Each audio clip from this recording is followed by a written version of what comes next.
From its birth in a small town in Israel, to its oppression in Rome, and an eventual dominance over Europe, one religion is considered to be the largest of all. The religion I'm talking about is, of course, Christianity. With over 2 billion practitioners, according to the Pew Research Center, it brings people together from all over the globe, not denying anyone from any race, gender, class, or age. This leads to its reaching a huge demographic of people. This wide reach has always been very attractive to a certain group of people, and nothing shows that better than the 2024 presidential election. Now, this was an insane series of events, not just to witness but to live through. And there was one part of it that always stuck out to me: Trump's pandering to Christians. That stuck with me for a while, and now we're here, where I aim to answer one question. How has Christianity been used throughout history to pursue a political agenda? Now, a little clarification. When I say pursue a political agenda, I don't just mean the people looking for political power. I'm also talking about the people who aren't gunning for office, but use Christianity to convey a message to the viewer or express themselves in response to politics. Through my research, I found 6 works of art that answer my question. Now, these works are grouped into 2 halves, and the first half I'll be talking about is how Christianity has been used throughout history to Throughout the ages, there have always been rulers, and those rulers have not always been popular. So, in order to gain popularity and, hopefully, appease the people, many leaders have used Christianity as a tool to appease the masses or even outright solidify their claim to the throne. The most recent example of this use of Christianity comes from our very own president, Donald Trump. Regardless of how any of us feel about his policies, you cannot deny the fact that Christianity was a huge part of his campaigning platform. We can see this most clearly through his re-release of the Bible, so to speak. In March 2024, a version of the Bible called the God Bless the USA version went on sale, being directly endorsed by Donald Trump. This is directly tying him to Christianity and a clear attempt to gain support from Christians. Now, Trump isn't the only leader in history who's done this. We've seen tactics like this being used as far back as the year 800, with a little-known ruler named Charlemagne.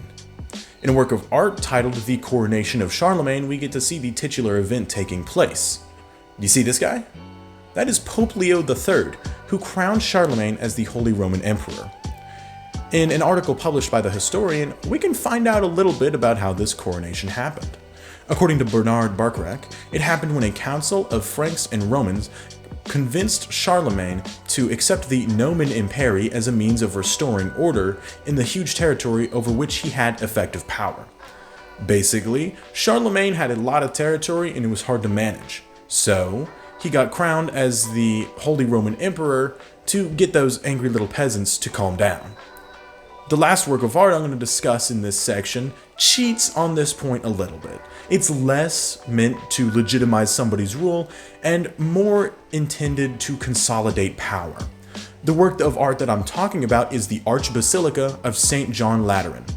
I won't blame you if you haven't heard of this.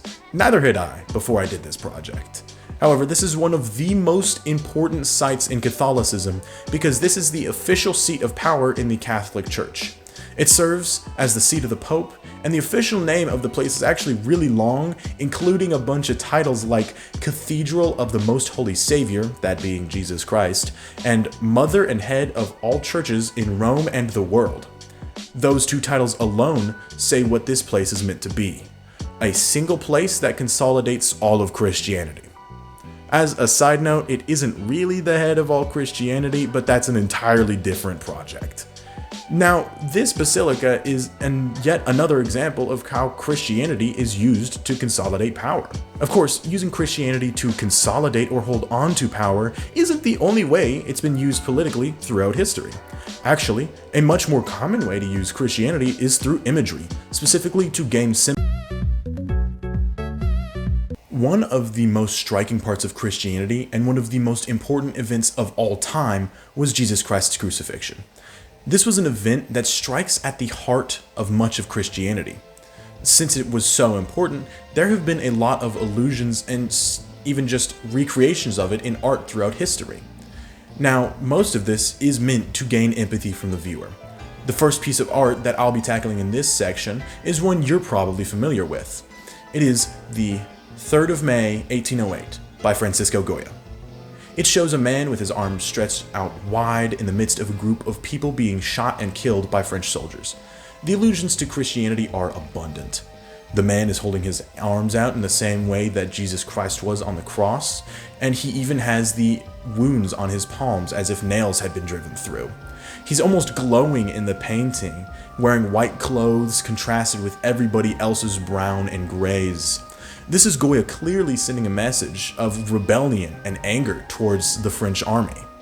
In a paper published by the International Social Science Review, it is said that Goya uses this imagery to express his abhorrence of the French brutality over the Spanish people through his artwork, as he demonizes the French army. Very similar to this work is something created by a less well-known artist whose name I'm about to butcher, named Wunbo Kim Ki-chang. He did a lot of religious work, but the one I'm focusing on is Jesus Carries His Cross. This is one in a series of paintings where Ki-chang asks the question, what if Jesus was Korean?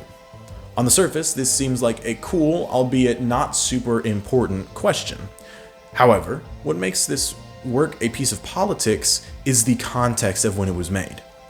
Ki-chang made this painting and a series of others while the Korean War was still at its peak. In an interview, he's quoted as saying, "I was praying for the quick end of the Korean War and a united peace." What Ki-chang is trying to do with this work of art isn't just an interesting what if. This art is a portrayal of Ki-chang's own political hopes at the time. He wanted the war to stop. He wanted safety. And to express that, he drew a series of 30 paintings, all depicting the Prince of Peace himself, Jesus Christ. In conclusion, Christianity hasn't been around that long in the grand scheme of things, but the time it has been around for, it has quickly become the largest religion in the world. Many people have tried to use Christianity for political reasons. Some wanted to protect and legitimize their own power. Others wanted to drum up sympathy and empathy from certain audiences.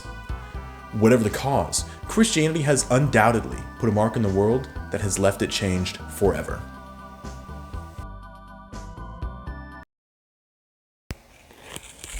Of course, using Christianity to